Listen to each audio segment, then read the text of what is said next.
seguir, Ponto a Ponto. Apoio Unifacisa.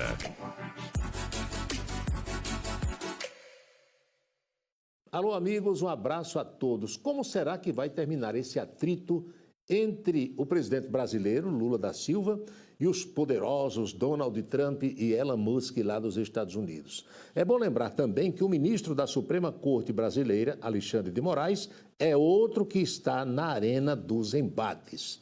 O desfecho disso aí, só o tempo dirá qual é. Eu sou Paulo Roberto, estou na Rede Ita e o Ponto a Ponto está começando.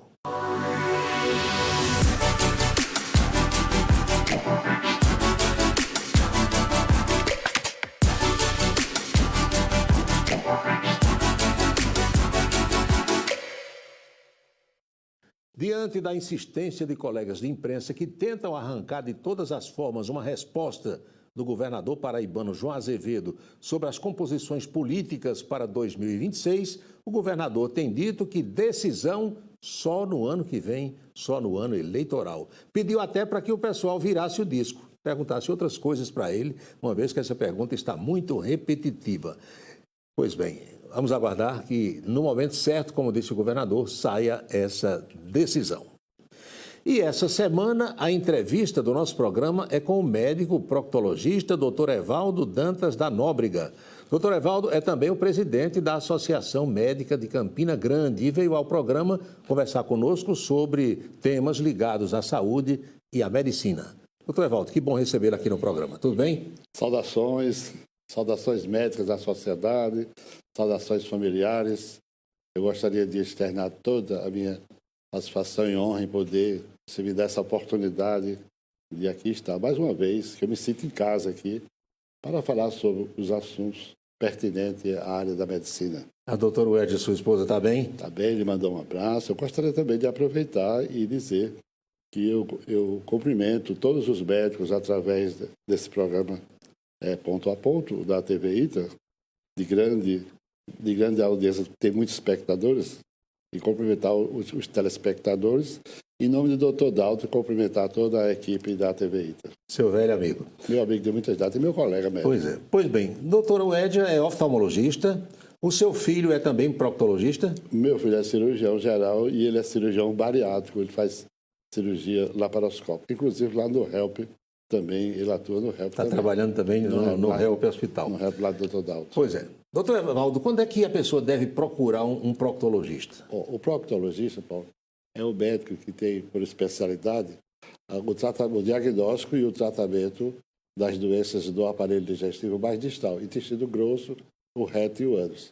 Então, as patologias que afetam esse segmento do aparelho digestório, né, compreende esses órgãos que eu falei. Existe uma prática que, a partir de 45 anos, qualquer pessoa deve ser submetida a um exame que é o padrão ouro, é a colonoscopia, o exame de colonoscopia. Existem, inclusive, outros exames, por exemplo, a radiografia, o enema opaco, que contribui também para a prevenção, mas o padrão ouro, como eu falei, é o exame da colonoscopia, que é feito se a paciente tem histórico familiar de que alguém na sua família, um parente mais próximo, ele teve câncer do aparelho digestivo, principalmente do intestino ou do reto, ele deve fazer esse exame até menos de 45 anos de idade. Esse exame deve ser feito por homens e mulheres? Todo ser humano deve ser submetido a esse tipo de exame. Se o exame der normal, porque esse exame ele é tanto diagnóstico como ele também é terapêutico. Por que terapêutico? O diagnóstico, se você faz um exame desse e a pessoa faz um exame e detecta que existe um pólipo intestinal, que é uma lesão pré-maligna, se o pólipo ficar no intestino, ele um dia vai se transformar em câncer. Então, essa remoção, que chama-se polipectomia, é uma remoção você preventiva. Extrai aquele pólipo. Extrai esse pólipo na hora do exame, já leva para a biópsia. Né? Se esse pólipo não for extraído, ele pode se desenvolver, crescer e obstruir, por exemplo, o intestino? É o seguinte, esse pólipo, a tendência dele é que vai crescer, vai desenvolver. Se chega a crescer muito, ficar enorme, ele pode provocar uma obstrução do intestino. Aí vai exigir uma cirurgia de emergência por obstrução intestinal. É uma laparotomia para ver que segmento do intestino. Por isso que é importante fazer a prevenção. Para a gente explicar que é necessário que a gente use uma linguagem bem, né, didática para todo mundo entender, a gente ouve muito falar na endoscopia, que é um exame feito, endoscopia, né, por via oral, não é isso? Por via oral. Seria uma endoscopia feita pelo reto, é mais ou menos assim, comparando mal, como dizia minha avó? A maior comparação poderia ser isso assim. Então, é uma endoscopia que é feita sob sedação anestésica, o paciente não sente nada, ele não vai nem ver o exame, não vai ver como é que foi feito. E esse exame uma sedação leve? Uma sedação leve. Fica conversando com o médico, tranquilo? Não fica conversando não, mas se o médico, se a sedação começar a diminuir, o médico pode dizer, vire para um lado, vire para o outro. Faça alguma pergunta, ele responde. Quando ele está no início do exame, que a sedação está mais intensa, ele não vê nada. E no caso, o especialista como o senhor, ele está acompanhado de um anestesista ali do lado? Claro, eu só faço com anestesista. Ô, Paulo, eu já fiz, eu acho que aqui em Campina Grande, eu comecei a fazer esse exame em 1996, quando eu vim de São Paulo. Eu fui estagiar com a doutora Angelita Gama, que é a pessoa, maior autoridade em proctologia no Brasil e na América Latina. Então, eu tenho a honra de dizer que fui estagiário da doutora Angelita. Então, quando eu vim de volta de São Paulo, eu consegui, que foi na época, em 94 foi aquele plano do real, né? Real. Que passou o real, era $1. Aí foi que eu tive condições de comprar. Fernando Henrique Cardoso. Então, foi como eu tive condições de comprar um aparelho, um colonoscópio. Então, através desse colonoscópio, de 5 em 5 anos, a gente vai, isso é como um carro, como um aparelho, a gente vai trocando para modernizar mais. Atualizando. Então, eu imagino que entre o hospital universitário, onde eu fui médico durante 36 anos, a minha clínica particular, o Hospital João 23, eu já fiz mais, e agora também na Santa Clara, no setor chamado Digest, eu já fiz mais de 11 mil pessoas, 11 mil exames desse aí. Doutor Evaldo, quando se detecta o pólipo, porque o senhor introduz o instrumento na pessoa e vai vendo no monitor, né? Vai vendo. Vai observando tudo colorido, direitinho, colorido, né? Detectado o pólipo, imediatamente o médico extrai, arranca? Assim, se tiver condições higiênicas, que vamos supor, o paciente faz um preparo intestinal, mas nem todo mundo consegue limpar 100% o intestino. Se tiver condições de preparo intestinal, o intestino estiver limpo, e o pólipo não for tão grande que exija uma cirurgia, abertura, uma laparotomia, pode ser feito na hora pela colonoscopia. Com o próprio instrumento. Chama-se polipectomia, Paulo. Tira na hora e manda para a biópsia. Tem que mandar para a biópsia. Esse exame é demorado? Não. Esse exame depende. É o seguinte, a pessoa que já fez, a mulher que já fez esterectomia, ou o paciente que já foi submetido a outros tipos de cirurgia abdominais, eles criam aderências intestinais. Aí dificulta mais esse exame. Outro exame que demora mais também é quando o paciente tem um dólico-colo. O dólico-colo é quando o intestino ele é muitas vezes maior do que o normal. Há pessoas que têm, né, o intestino? Tem, e tem muitas curvas também. Então, esse exame, às vezes, a gente nem consegue chegar a fazer plenamente o exame. Pode fazer até 50%, 90%. Se não conseguir chegar a 100%, aí a gente complementa, por isso que chama-se exame complementar. É a radiografia chamada enema opaco. Mas em condições normais dura mais ou menos quanto tempo? 30 minutos, 20 minutos. Meia hora. Às vezes eu faço até em 10 minutos, depende do paciente. Dependendo da pessoa. E quando termina, o sujeito já sai andando, dirigindo, normal, tranquilo? Não. Por conta da sedação anestésica, em primeiro lugar, ele tem que estar acompanhado. Se ele não for acompanhado para fazer o exame, ele não será submetido ao exame. Em segundo lugar, quando ele sai dali, ele não já pode sair já se alimentando. Ele sai andando, acordado, consciente. Só não pode chegar e começar logo a se alimentar. Porque ele tomou anestesia, é feita dias. Se ele se alimentar assim de imediato, muito rápido, ele pode ter náuseas ou vômitos. Então é melhor dar um espaço de 1 hora, pelo menos, para ele começar a tomar líquidos. E depois uma alimentação mais grosseira. O preparo para fazer o exame leva 1 dia, 2 dias? Com que antecipação o senhor aconselha começar o preparo? Hoje em dia, na véspera, a gente faz uma medicação laxante. E eu, por exemplo, eu faço o exame à tarde. Quem vai fazer exame à tarde, ele toma o preparo pela manhã. Daquele dia mesmo do exame? Daquele dia. Ele toma pela manhã. Antigamente eu fazia esse preparo à noite, mas houve muitas reclamações. Muitas reclamações, porque a pessoa dizia, doutor, eu passei a noite no trono, sentado. Eu estou desgastado. Não consegui dormir, né? Aí eu deixei a pessoa dormir, eu mudei o horário, a pessoa dorme, toma de manhã... Dá para limpar tudo até a hora do exame? A maioria, tipo, eu acho que 95%, Paulo, limpa bem. Porque, assim, A limpeza é que vai facilitar o exame.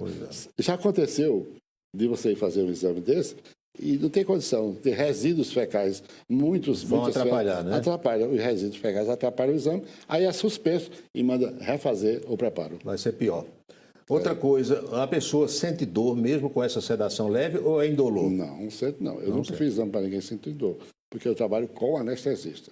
Existem os profissionais que não chamam anestesista, ele mesmo faz a anestesia e faz o exame. Eu não tenho essa preparação para anestesia, eu não estou criticando quem faz, mas eu não tenho esse preparo. É melhor estar ali. E eu acho melhor ser bem acompanhado por um anestesista, que é especialista, né, Paulo? O senhor percebe que o número de pessoas, homens e mulheres, fazendo esse exame tem aumentado? As pessoas estão mais preocupadas? Então, né? Porque você sabe, desde que eu vim começar a fazer esse exame, como eu já falei, no final da década de 90, a gente fez muito, por exemplo, entrevista como essa, divulgação, antigamente tinha os jornais, Jornal da Paraíba, o Correio da Paraíba, o Diário da Borborema, a gente escrevia matérias específicas sobre essa temática. Alguém lia e... O povo lia e via. Então, quando aconteceu aquela doença de Tancredo Neves, viu?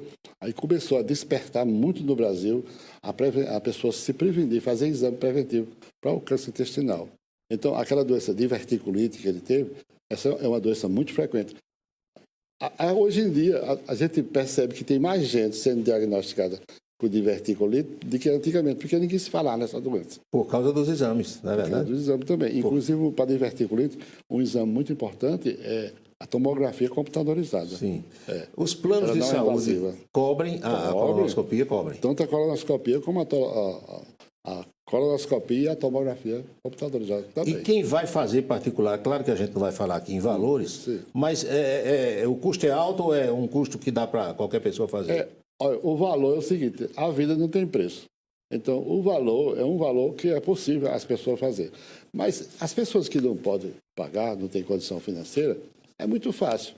É procurar a gente que trabalha no... O senhor trabalha no hospital de clínica, Eu trabalho no hospital de clínica. Do governo do estado. Toda quinta-feira à tarde eu estou no hospital das clínicas. Toda sexta-feira de manhã eu estou no hospital das clínicas. E a pessoa pede uma consulta lá para a proctologia. Tem eu e tem outro colega, o doutor Jean. E a gente faz os exames pré-operatórios, que chama, o risco cirúrgico, e é encaminhado. E esse exame é feito aos sábados no próprio hospital. Tem uma equipe que faz. Lá nesse hospital, eu só faço encaminhar. Eu preparo o paciente, fica prontinho para fazer o exame. Porque é interessante fazer o risco cirúrgico, porque existem as pessoas que são hipertensas, diabéticos, essas doenças degenerativas.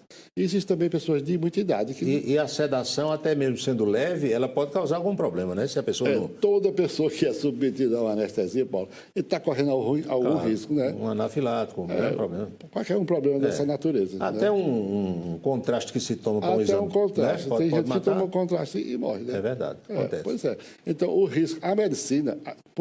Porque a gente trabalha com a vida humana, a gente sempre está exposto a riscos.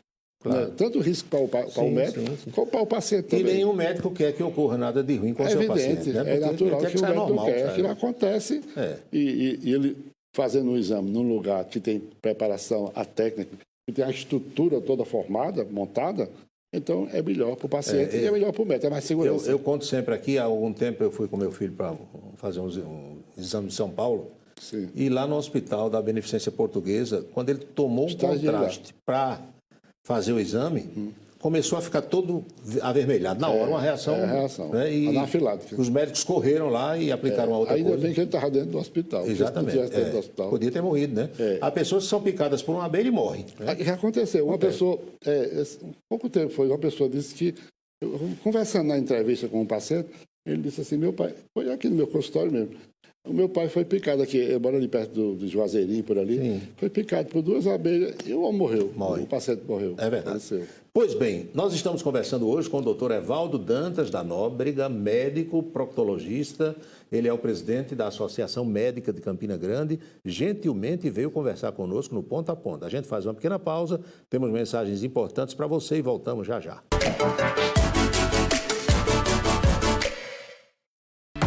Quer saber como a Pós-Unifacisa vai transformar a sua carreira? Atualize seus conhecimentos, descubra novos caminhos e oportunidades. A Aprenda com os melhores. Aprenda com quem faz. Coloque seu conhecimento em prática com estratégias avançadas que fazem a diferença. Viva a potência de um ecossistema de conexões e oportunidades. Unifacisa. Transforme sua carreira. Lidere o futuro. Estamos de volta com o Ponto a Ponto. As datas carnavalescas vão servir, pelo menos, para o povo esquecer o aumento de preços que foram registrados nas últimas semanas. Do café ao ovo, da carne ao macarrão, tudo está mais caro. Aqui o Reginaldo Bastos, nosso chefe de estúdio, está reclamando no preço da cenoura. Ele adora uma cenoura. Nem coelho gosta de cenoura quanto o Reginaldo. E ele disse que tem lugar vendendo o quilo de cenoura por R$ 9, R$ 10. E na última terça-feira, o IBGE divulgou os números da inflação, pelo menos uma dessa inflação de fevereiro, divulgou 1 ponto alguma coisa por cento. Ninguém do IBGE faz feira, ninguém vai ao supermercado, porque se fosse, os números seriam bem diferentes. Equipamentos médicos, normalmente são comprados no exterior, em dólar, tem aumentado muito de preço, doutor? Claro, toda vez que sobe o dólar, diretamente, isso aí é os insumos. Os insumos, tudo está a aumentar as despesas dos hospitais, das clínicas, dos laboratórios, tudo. O senhor trabalha, como disse no primeiro bloco, na sua clínica particular, que é no edifício São Camilo, ali na Siqueira Campos. Siqueira Campos. De lado da antiga Casa de Saúde, doutor Brasileiro. É onde hoje é o Hospital das Clínicas. Onde é o Hospital de Clínicas ali. Inclusive, eu deixo meu carro no estacionamento do meu consultório e vou lá para o hospital trabalhar. Pois é, pertinho. E de lado da casa que pertenceu a senhora Aristides Rama de Timene. Vizinho. Não é? A casa está abandonada lá, né? Eu vi outro dia. Eu tenho um proprietário, mas ele não está preocupado por enquanto. Ainda pertence à família Rama, não? É um senhor, eu acho que porque tem um senhor que comprou na parte dos. Sei, adquiriu e está ali. Tá ali. Como é que vai a associação médica? Está bem, a associação médica está bem. A única coisa que eu já vou repetir é que a associação médica teve um período, por causa da pandemia da Covid, houve uma desaceleração muito grande e essa desaceleração da frequência dos colegas ainda está. As pessoas não voltaram ainda como deveriam. Não voltou como deveriam. Outra coisa, a gente, na associação médica, a gente está a precisar muito de novos médicos, porque os médicos da minha faixa etária ou mais de idade do que eu, porque lá a média de idade lá já está considerável. Então, a gente precisa de novos médicos. Está uma renovada, né? A gente tem divulgado, inclusive, eu estou, acho que é do 3º ou 4º mandato, e eu preciso sair para dar lugar a um novo sangue. Sangue novo, como se diz, né? E a gente tem uma certa dificuldade para isso aí. Financeiramente, a gente está pouco equilibrado, está se equilibrando como pode. Inclusive, a gente está para aumentar a mensalidade, porque uma mensalidade de R$50 por mês para cada médico é muito pouco. Não é nada. Isso, o último aumento foi em 2014. Existe intercâmbio com outras instituições congêneres de outras cidades, de outros estados? Principalmente com o CRM de João Pessoa, e lá em João Pessoa também tem a Associação Paraibana de Medicina, né? E os senhores ali congregam médicos de todas as especialidades, né? De todas as especialidades, viu? Lamentar que nessa pandemia a gente perdeu, acho que foi aqui em Campinas, de 8 a 9 colegas médicos. Pois é, uma pena, você imagina a pessoa sair de casa para o hospital, para ir cuidar de um paciente. Estava ali em contato com as pessoas, né? E inicialmente tinha um período que nem voltava para casa, a pessoa ficava ou num hotel ou em outra coisa, porque para não contaminar, trazer a doença para os filhos. Às vezes crianças, idosos em casa, né? Desse jeito, Médico veterinário também pode se associar, né? Não, lá não. Lá só a associação médica. Eles têm a entidade deles também. Eu não sei onde é que funciona, mas instituição própria. Naturalmente que deve ter também. Para quem não sabe onde fica a Associação Médica, que já foi Sociedade Médica... Tá ali. É o cartão postal do Campina Grande. Está perto das estátuas ali, não está? Aquela estátua Jacques do Pandeiro e Luiz Gonzaga. E eu, Paulo, quando vem gente aqui para Campinas, algum evento que tem, e se esse evento é à noite, eles ficam vislumbrados com aquela paisagem do açude, né? Aquele espelho d'água lindo. Porque lá em uma pessoa é a lagoa, aqui é o açude. Toda cidade grande que se preza, assim, sempre tem assim, um açude, uma barragem, assim, um espelho d'água, né? É o cartão postal de Campina Grande. Só voltando lá para aquela abordagem que eu fiz do seu atendimento na clínica particular, que fica na Siqueira Campos, é lá também que a sua esposa, doutor Wed, atende aos pacientes dela de oftalmologia, oftalmologista. né? O Wed atende lá. tem a sala lá no térreo. É diário ali o atendimento do senhor e dela? De segunda, o Eda atende de segunda a sexta. Sim. Eu só atendo na segunda pela manhã e à tarde e na quarta-feira só pela manhã. E meu filho atende, acho que é segunda e terça. O nome do seu filho? Leandro Torres Andrade da Nóbrega. Ele é especialista em cirurgia laparoscópica. Deixar os gordinhos magrinhos. Está deixando tudo bonitinho. Esbelto, todo mundo esbelto. Né? Esbelto. Doutor Evaldo, a proliferação dos cursos de medicina pelo Brasil, como é que o senhor analisa isso? A gente sabe assim que tem havido autorização para muitos cursos, alguns até sem estrutura, diferente de uma Unifacisa, diferente de uma Universidade Federal que tem toda a estrutura, laboratórios. Parece que tem algumas coisas aí de pé de escada, não tem não? Ô Paulo, meu pai dizia que tudo demais é veneno. Nem 8, ele dizia assim, nem 8 nem 80. Nem muito ao mar, nem muita terra. Então, essa proliferação indiscriminada, que eu posso dizer certo, indiscriminada, de cursos de medicina, como você falou, e é uma realidade, em locais que não tem a mínima estrutura para funcionar. Não tem nem hospital, não tem nem ambulatório às vezes. Então, isso é uma coisa muito errada, viu? Isso compromete a qualidade do profissional que vai sair da medicina, viu?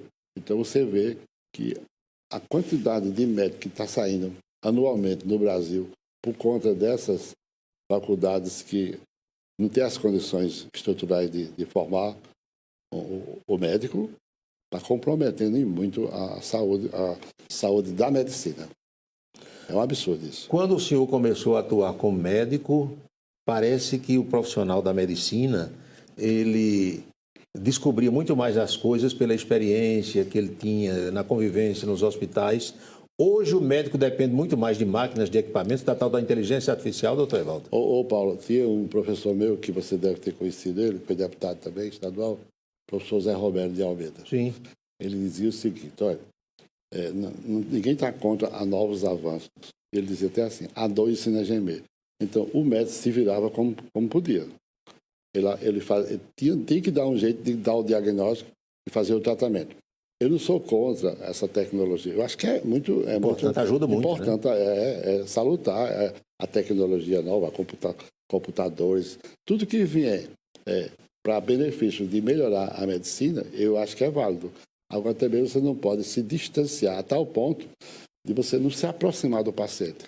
Ô Paulo, se você tiver paciência para escutar, fazer as perguntas corretas, né, examinar, fazer o exame físico do paciente, 80% do diagnóstico está na sua cara ali. E muitas vezes a pessoa sai dali já bem melhor, depois daquela conversa, daquele olho a olho, não é não? E tem paciente que diz assim, doutor, eu estou saindo bonzinho daqui, porque alguém me escutou. Porque já chegou no meu consultório, paciente, vindo de outros colegas, e ele diz, doutor, que bom que o senhor me atendeu. Olhou para mim. Ele não olhou para mim. Ainda tem mais aquele médico que não gosta de colocar a mão para examinar a pessoa. Não toca na pessoa. Antigamente, os diagnósticos de colecistite, apendicite, de hérnia, tudo, não existia nem os exames. A gente dava com a mão, tudo na mão. A palpação. Apalpava, batia, né? Tinha uma história. Escutava o abdômen. Diga 33. Diga 33 para o pulmão. Os pulmões. Doutor Evaldo, o senhor é uma pessoa que eu conheço muito preocupada com o nosso país, com o nosso Brasil. Como é que está vendo o Brasil hoje, essa polarização, essa guerra que tem aí? Paulo, é o seguinte. Eu amo o Brasil. Você sabe a relação que eu tenho com as Forças Armadas, principalmente com o Exército. Eu convivo com o Exército assim de perto desde 1981. Eu servi em Brasília, na Cavalaria dos Dragões da Independência, na época que era presidente do Brasil, João Batista de Oliveira Figueiredo. Nós somos militares praticamente na mesma época, né? Eu tenho o sangue verde-oliva, como você também tem. Nós temos o sangue verde-oliva. Então, é muito triste para o país, para nós, para a população, para a nação brasileira e para quem tem esse vínculo com as Forças Armadas, ver o Brasil na situação em que está hoje. O Brasil... Eu tenho 70 anos de idade, eu nunca vi o Brasil numa situação tão péssima como se encontra. Viu? Em todos os sentidos. Porque me diga uma coisa, como é que a população vai acreditar e vai dar valor aos órgãos que comandam o Brasil? Por exemplo, Supremo Tribunal, o próprio Parlamento, a Presidência da República, isso aí está ferindo a dignidade da população. Parece que não está acreditando como já acreditou, né? Nas instituições. Nas instituições. Como é que um O Supremo ele vai legislar, fazer lei, legislar, quando o Congresso é quem tem que fazer O papel isso. do Congresso. Está errado, não está errado? Tá falando. Então, há de chegar um dia, porque Deus tem piedade do Brasil, do brasileiro, da nação brasileira, há de chegar um dia de dar um basta em tudo isso aí. Agora, desde criança que a gente escuta assim, o Brasil é o país do futuro. A gente não escutou isso há muito tempo? Sempre. E esse futuro nunca chega, não? Esse futuro não chega porque Tem forças existem umas forças poderosas, ocultas, né? umas forças ocultas e poderosas que atrapalham o andamento, o desenvolvimento do país. O país é uma nação, o Brasil é uma nação, um país rico em todos os sentidos, viu? É porque as pessoas que a população também vota muito errada, que coloca para comandar o país, viu? Essas pessoas que são eleitas, não sei de que forma, mas que foram eleitas, eles estão prejudicando o país a cada dia. Você imagina a inflação que nós estamos enfrentando hoje. Voltou uma coisa que a gente nem sabia mais o que. Tem gente que não sabia nem o que era inflação. Sabia nem o que era inflação. Não é porque de 94 para cá, com o Plano Real, praticamente acabou. Aí agora vai comprar uma coisa no outro dia está outro preço. Paulo, né? tu não se lembra que antes do Plano Real existiam aquelas máquinas... Maquininha, era toda hora. Supermercado, É verdade. aquilo ali. Então, absurdo. A gente chegou o ponto que o país do Plano Real foi $1 era R$1. Foi quando entrou, era E hoje em por dia, um. quanto é um? 6 por 1. 6 por 1, 6 né? por 1. Você não pode mais nem comprar um equipamento. Compra, mas você fica endividado para 20 anos. A prestação todo mês que vai pagar em dólar é outro valor. É outro valor. É outro valor. É outro valor, desse Agora jeito. a gente não pode perder a esperança, né? De que um A dia vai esperança melhorar. não é a última que morre, em todos os sentidos, até na medicina e na vida particular das pessoas. Então, há de chegar um dia, que eu tenho fé chegar um dia, que vamos reverter essa situação. Tudo tem fim, né? Meu pai dizia que tudo que tem começo tem fim do fim. É. Pois é, e agora o pessoal só está falando em carnaval essa semana, né? Todo mundo no bloco. Curioso é que não falta dinheiro para farra, né? Para brincadeira. Mas, rapaz, para bebida, essas coisas. Não nunca falta, falta não. dinheiro, Cigarro, né? bebida. Às vezes você pede um exame no paciente, mas doutor, o exame é tão caro. Mas Aí ele compra uma bebida- camiseta de um bloco por 2 vezes o preço do valor do exame e não reclama. E não reclama. E sai satisfeito e pulando até. Pois é desse jeito, né, Paulo? Impressionante, né? Mas o Brasil tem jeito, né? Tem. Ninguém sabe como, mas Todo tem. mundo tem jeito, só não tem para a morte. Mas o resto todo mundo tem jeito. Né? Eu acho que tem que persistir, ter fé em Deus, ter energia, né? Disposição para resolver. Né? Porque o Brasil não pode continuar desse jeito. O povo não aguenta mais essa situação que está hoje Pois em dia. é. Doutor Evaldo, para a gente finalizar, medicamento. O senhor acredita em remédio caseiro, chá, não sei o quê, infusão, essas coisas? Que, Olha, por exemplo, lá no sertão se usava muito quando o senhor era criança, na região de Patos, ou não? Tem gente que para tudo tem um remédio caseiro, né? E um senhor lá em Patos, que ele andava pelo meio da rua vendendo aqueles medicamentos, era chá, era raiz disso, a casca daquele ali. Eu nunca gostei de chá, não, sabe? Mas a voz do povo é a voz de Deus, né? Então, o povo diz que melhora. Eu não tenho fé em chá, essas coisas, não. O único chá que eu gosto, até que precisando eu tomo, é chá de boldo, que é para gás, é muito bom para gás, né? Erva doce não gosta? Eu não gosto muito de chá, Erva não. cidreira, eu não tenho capim muita fé, santo, não. Mas eu não estou criticando quem toma chá, não. A minha mulher é louca por chá. Aquele rapaz ali de camisa azul, ele toma um tal de Santo Daime. Eu não conheço, não. Não, é um chá que usam lá da Amazônia, que os índios ficam tudo doidões quando tomam Eu esse tenho chá. vontade de ficar assim. Santo Daime. Eu não estou criticando quem gosta de chá, não. Eu acho que se usa é porque serve para alguma coisa, né? Pois é. Mas o medicamento que ele é fabricado com aquele intuito, com todo o profissionalismo... A ciência, né? A que ciência, estuda. né? Discutir a ciência, né? Agora, remédio ele faz bem para uma coisa e acaba fazendo mal para outra, né? Acho que todo remédio é assim. Efeito colateral, né? Que Sim. chama, efeito colateral.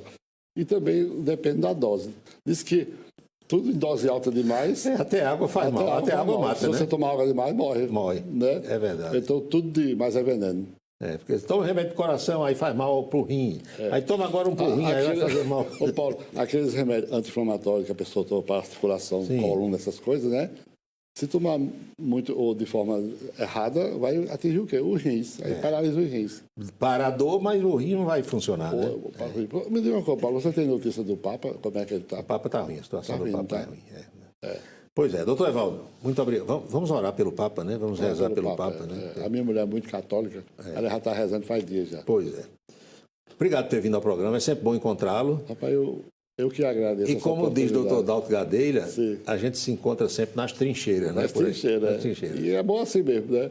Porque a gente está sempre para defender o Brasil. A trincheira de qualquer forma, mas a nossa trincheira nunca vai estar vazia. Nós vamos estar presentes. Nós que somos das Forças Armadas, a gente um dia vai triunfar, se Deus quiser. Obrigado mais uma vez, amigo. Eu que agradeço.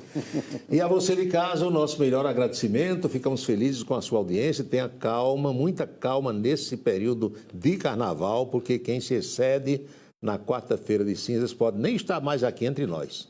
Felicidades para todo mundo e até o próximo programa.